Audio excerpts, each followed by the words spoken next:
It's those moments where when we're young and little that there's so much emotion that our body doesn't know how to deal with.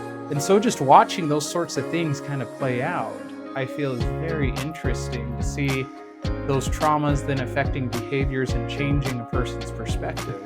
You look at it now 40 years later, you look back at that, you're like, well, that's stupid. I'm safe now. Why am I still feeling this? Right. That's the power of a little T traumas. Welcome everyone back to another episode of The Lighter Side of Heavy Things. Again, we're joined with my colleague Dwayne Horton as well as myself, Chris, as we kind of continue our exploration of following up, I guess, where we left off last time regarding trauma. Yeah. And like we said last time, it's such a complex issue. I mean, it is one of the most researched issues of our day. There's constant research coming out of it. And I thought it was, and as this week we were talking about how trauma is not always necessarily quote unquote bad. Right. There's benefits to it, but I think it's also interesting to notice that going on that plastic principle we talked about last time, and how things build on itself, and then also the idea of how little T traumas can affect us. Right. Right, and I think, just as we jump into this, just as a quick recap, when we're talking about those little T's, those are, I guess you would say the smaller things in life, not the huge life-altering, life-changing types of things. And right. I'd put smaller in quotation, right? Right. Because most people would be like, this is stupid. Why can't I get over it? 30, 40 years later. Why does it still bug me? It's not because it was small and little, but it's those moments that are impactful. Right. Right. It's those moments where when we're young and little that there's so much emotion that our body doesn't know how to deal with it. Yeah, and I guess maybe a good metaphor to look at that. It could be, let's say you get in a major car accident. And, you break most of the bones in your body. We could call that a big T, whereas maybe you're out playing with friends when you were little and you ended up falling, banging yourself up real bad, kind of got embarrassed in front of them. Well, exactly. Like a little T that kind of was good and bad, right? I call it dosaging with my clients. It's the dosaging of what we use. Like you eat an orange a day, it's like, that's probably healthy, right? It's not going to kill you. But you start eating 50 oranges a day, well, that's when diabetes kicks in. Yeah. Right? Something kicks in, right? Something does. Yeah, something will kick in. But it's not because the orange is bad. It's because because it's the dosaging of what we're using. It's not necessarily that event was bad or what people did was bad. It's the fact that it's what we learn and how we apply it, and that now we're applying a tool we used back when we were young to a situation now that no longer is needing, or it's not an effective tool, right? Right. Our strengths become our weaknesses, right? Well, and kind of coming back to where you had started with a lot of this, that idea that not all little T's are bad. Yeah. Right? Like there are certain things that we learn about ourselves through those types of traumas. And the thing is that it's important to realize that with these little T traumas, that that's how we learn and how we grow. Right. And it's kind of like building on that. Like a thought that just came to my mind was, I don't shy away from my ADHD. I don't shy away from how difficult it is for me to concentrate, especially on boring tasks and like school. Come on. Like that's the epitome of boring, right? Right.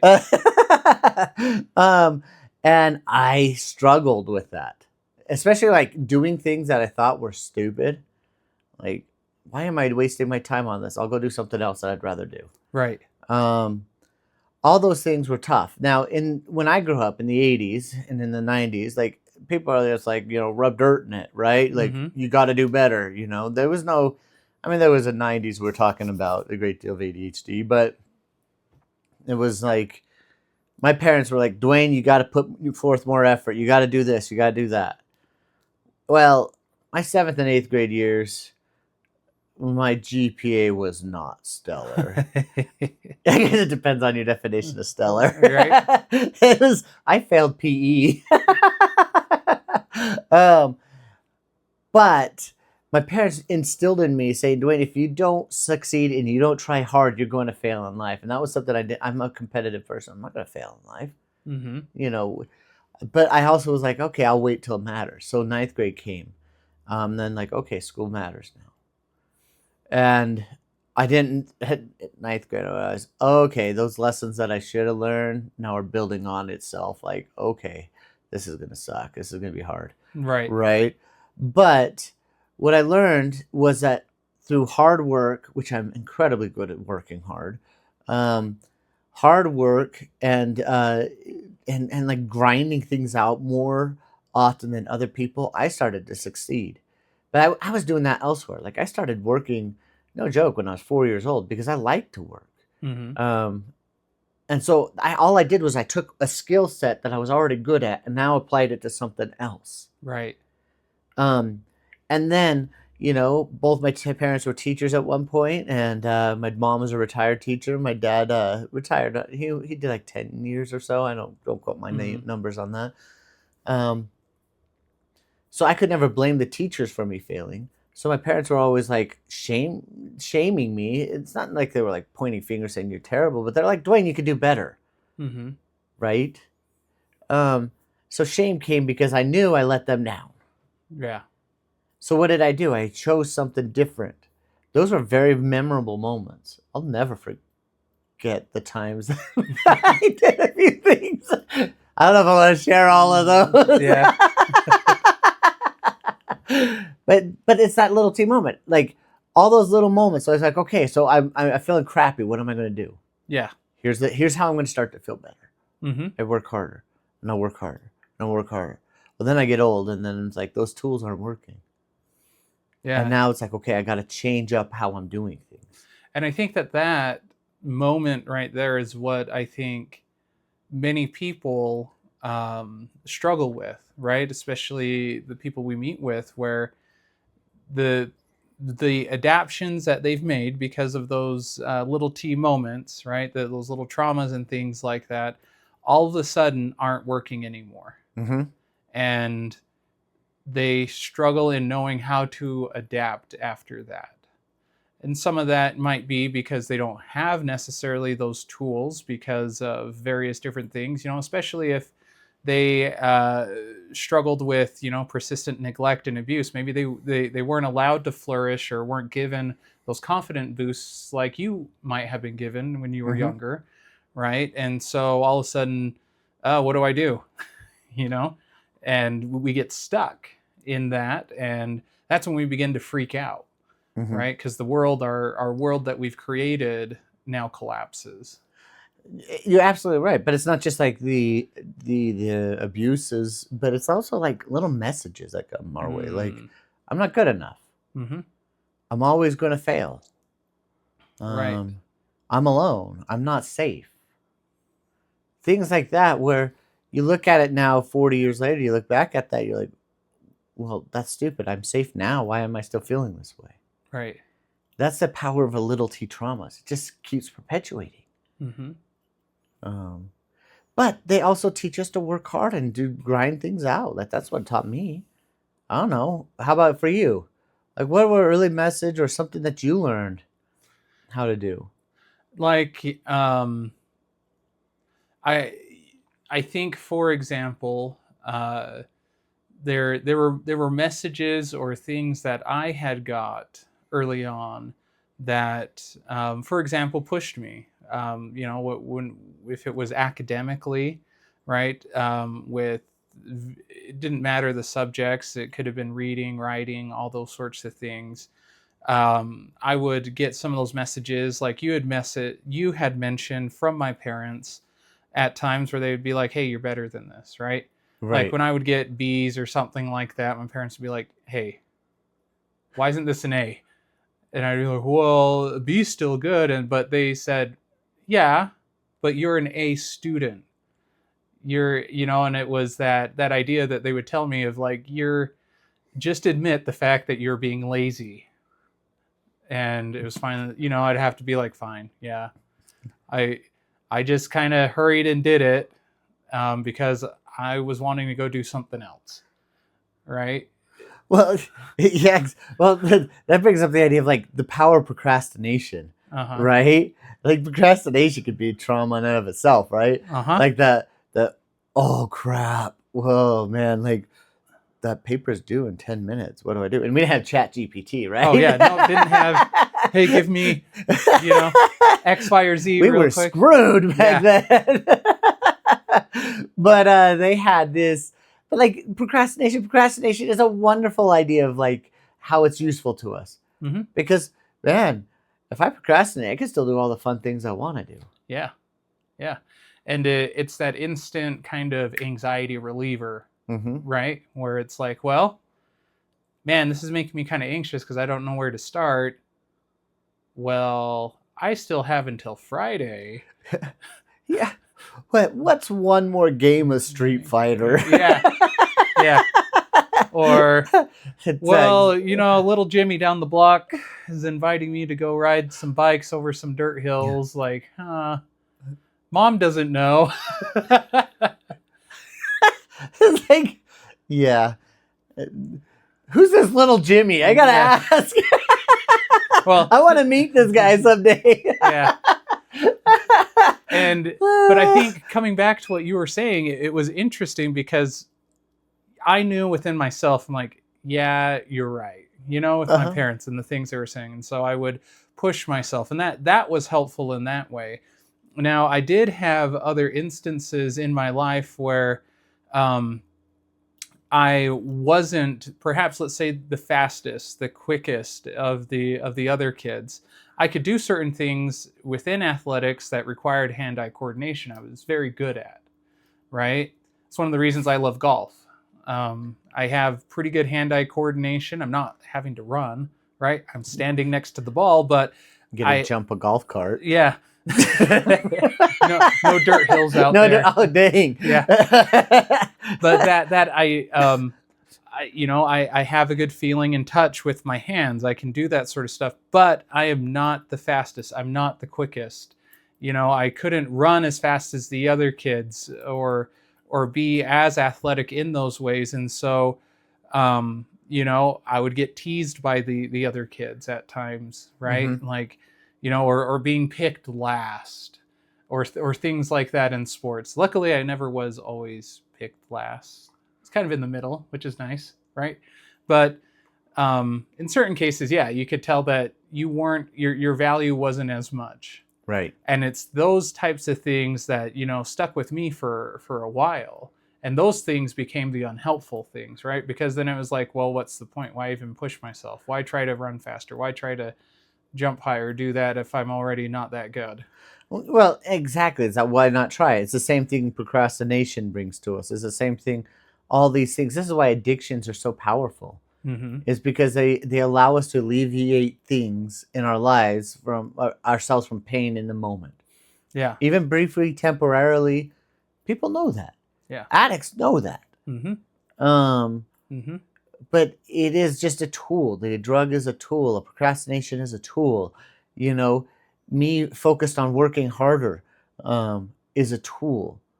Me grinding it out and putting more hours in to get to the best is a tool. Right. They're all tools. But then, like, what happens when those tools fail us? Mm-hmm. And that's when that starts to create more panic, more anxiety. The depression kicks in, right? Because all of a sudden all those negative thoughts and feelings come rushing back. Mm-hmm. And, it's kind of interesting having this knowledge and understanding things and seeing how it plays out now in your own world, right? When you get to watch others. Like, for example, my little guy, a few weeks ago, broke his arm. Yeah. And he's a tough guy. Yeah. He's a tough kid.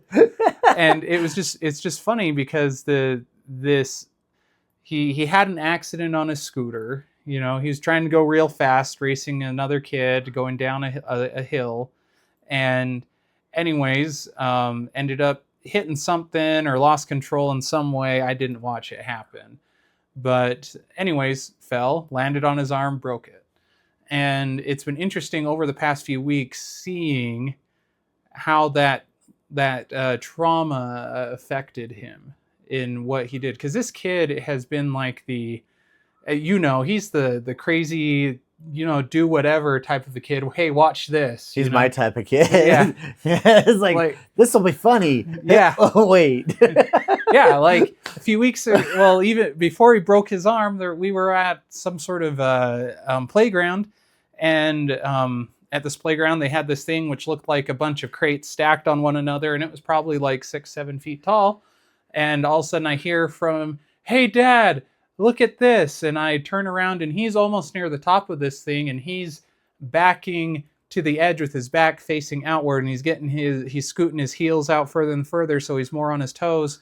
And I say, "Hey, bud, what are you doing?" He's like, "I'm going to do a backflip." And I was like,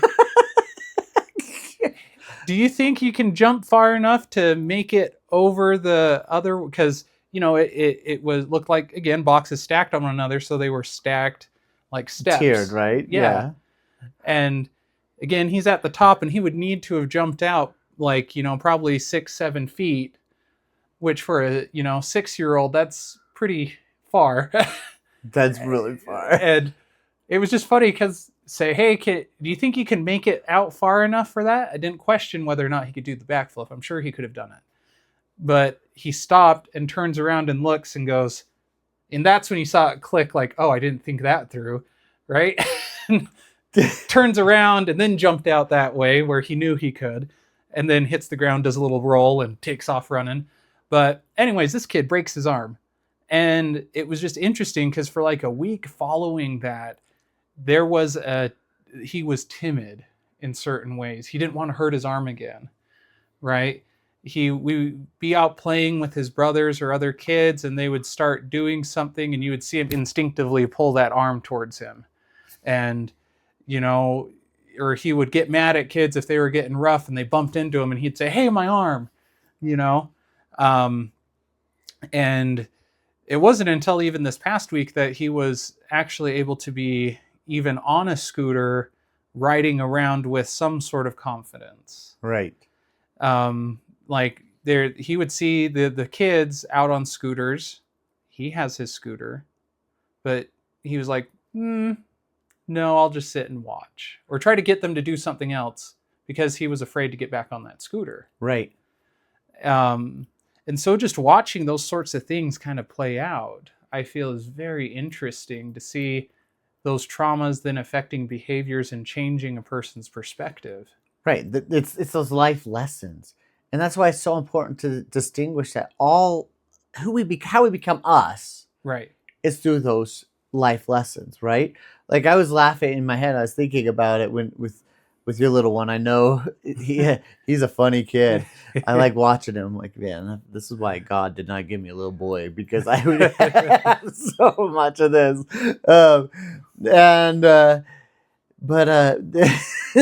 Like this one time, I was like a junior high. We were a bunch of kids playing football, right? Mm-hmm. And a bunch of girls were there, and we're like trying to impress them. Well, my buddy, he kicked the football and it went way high, and he's like, "Okay, go get it." And so I'm like, "Fine." I take off running, and my eye is like, I'm going to catch this and impress everybody. And I'm booking it. Like I'm full out sprinting, running. And I hear my friend yelling at me, but I'm like, they're just trying to distract me. They know I'm going to get this. I'm ignoring them. And then I catch it. The second I looked down, there was a giant metal pole, right? Oh, no. For those like big old batting cages. And wham, head first into that thing. And I could still hear in my head that dong. Yeah. And I remember when I kind of came to, I was like, well, that was the dumbest thing to ever do for a girl. I'll never do that again. Yeah. Really impressed them. Yeah, but I gave them something to laugh at for a long time. But those lessons taught you. They teach you those things, right? Right. And so you teach to be cautious. But now, growing older, like if I'm always cautious, then I might fail to miss opportunities that would have been good for me. Right. Right. I fail to recognize the value of stepping out and stretching myself further than I think I could go. Mm-hmm. That's the power of how those can start to impact us later. So doesn't have to be these horrible events that people think. No. It's these early life lessons that can start to impede how we interact with our world now. Mm-hmm. That is what trauma does, in the clinical term. Right. Right. And it, as you mentioned, we learn from it. And the lessons we end up taking away are either going to be for our betterment or for our detriment. Mm-hmm. But unfortunately, we get to be the ones to decide that sometimes. And depending on where we are in life, maybe it's going to be one over the other. Well, and I might take issue with one word since we get to decide that, right? At some point, yes, we have agency. I won't ever deny that. Mm-hmm. But those early traumas, like, when you think about it and you're like, oh, this is stupid. Why can't I let this go? It's not because we're weak. Mm-hmm. It's not because we haven't decided it. It's that the body remembers it. Mm-hmm. Just like your son with his arm. The body remembers that broken arm. He remembers what it feels like. Yeah. And his arm and his body is there to protect it. Now, if like 6 months from now he's still doing that, it tells you something's there. Mm-hmm. Right? The body remembers it, and we start instinctually doing things that we've always done to keep ourselves safe. And so it's not necessarily just a choice. It's not something that we just like a light switch going to turn on and off.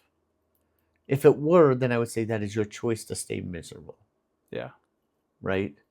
But it's rarely that. Mm-hmm. Sometimes there are ways. Maybe this is something we could talk about next time. Is the idea of how do we let go of when it's stuck? Mm-hmm. Well, and I think that you mentioned something that I feel is kind of it's more well recognized when it comes to traumas is the somatic experience with that. Mm-hmm. Right. In the past, when we looked at traumas, we saw that more as a mental type of a block and some emotional sides, but the somatic side of that probably wasn't so well understood or at least connected to that. But I guess before we go further with that, how would you explain what does that mean, the somatic experience? It's the kind of the physiological response to anything. Like, like you smell what do you call it? Like pine needles. You're like, ooh, Christmas, woohoo! Yeah. Last week was pumpkin. I was like, oh yes. Mm-hmm. It's those somatic responses to those are positive experiences, but they could also very well be negative. Right. Right. It's how our system responds to some stimuli. So as your little man, anybody comes near that. If you try to needle him, he's gonna get mad. Yeah. Like you don't even have to touch it. His response is he's gonna back away. Somatically, it's stuck. He doesn't want anyone touching that because he knows that hurts. Mm-hmm. So he's keeping himself safe. Those principles are far more powerful than I think anybody's ever really fully considered until recent years. Just how they get stuck in us. It may be a sound. It may be, it may just be the color of a room, a picture. Yeah. It could be the look on a face. Yeah. But these are all things that's when trauma becomes too much. Those are limits where it's like, okay, wait a second, maybe I need to step back. But take my ability to work. Like, I love working. And I was talking to my wife last night. I was like, I love talking to my girls. But can't we work and talk at the same time? Yeah. Why does it have to be one or the other? Why does it have to be one or the other? But now my work, my way of succeeding, of getting acclamations in the world, my world of my ability to do the things I love impedes what is most important to me, is my relationship to my kids. Yeah. That's when my strength now becomes a weakness. Mm-hmm. Because what matters in the end, honestly, in my heart, is not how much money I make. That is no. It's how my girls are doing, how my best friend Sarah is doing. Right. And if I'm letting my ability to deal with life be impeded by my ability to work hard, then I need to start saying, wait, why do I feel like I have to work so hard? What would it be like to relax? Mm-hmm. And I know many of my clients where they, their anxiety only seems to be lessened based on how busy they're able to stay. Mm-hmm. Chaos can be a very good thing in people's lives. Yeah. A way to deal with problems. And that as soon as they aren't able to do anything, all of a sudden that's when that anxiety comes back. I hate going to family. I love my family. I have the best in-laws in the world, and I will shout that out from the rooftops. But like family dinner, they're like, "Hey, sit down and relax." Like, nope, I'm cooking. Yeah. Nope, I got dishes to do. Uh-huh. I don't know how to relax, and that impedes on relationships. Right. And again, I wonder, as we talked about, how does that link back to a potential little T? Exactly. I prove my worth and how good I am by how much I accomplish in life. Mm-hmm. And these are things we'll keep talking about. Yeah. And for all those who stuck this far, we appreciate it. Mm-hmm. Hope this was fun and insightful. And we welcome any comments below. Right. Please feel free. Visit our website. We'd love to hear from you. But we're also going to keep building this because this is something fun for us. This is an outlet for us. It is, honestly. And so if we get 10 people watching, well, we love you 10 people. Yeah. But this is us also our therapy. Mm-hmm. And so, but please follow us on Instagram. Yeah. He's our social media guy. Yeah, we're Instagram, Facebook. That was a total panic moment. I was like, wait, which one was it? All those platforms. We're there. We're somewhere out there. Find us. Yep, and our info is in the description below. Yeah. But I think that this will be a good jumping off point into, as we continue the talk regarding trauma and how it affects us, diving more into that somatic experience and what that means. Mm-hmm. No, I think, and then what do we do with it? And how does it work? How do we let go of it? Yeah. So that'll be next time. Yep, it will. Until then, we'll see you guys later.